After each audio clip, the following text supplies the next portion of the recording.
សួស្តីបងប្អូនទាំងគ្នាថ្ងៃនេះខ្ញុំនឹងបង្ហាញពីការ add control record screen សម្រាប់ដាក់ទីនេះអញ្ចឹងទីនេះគឺវាមាន record screen ដើម្បី control នៅកន្លែងនេះទេអញ្ចឹងជាធម្មតាបងប្អូនទាំងអស់គ្នាចុចចូលទៅ setting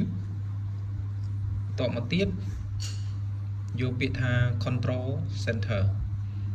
អញ្ចឹងកន្លែងនេះគឺក៏វាអត់មានកន្លែង add record screen ឲ្យយើងដែរអញ្ចឹងខ្ញុំនឹងប្រាប់បងប្អូនទាំងគ្នាពីរបៀប add control record screen អូសមកអូសពីលើមកបន្ទាប់មកបងប្អូនចុច touch ឲ្យជាប់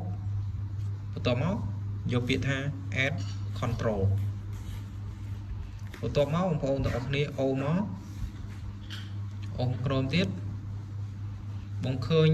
ពាក្យថា screen record អញ្ចឹង touch លើវាមក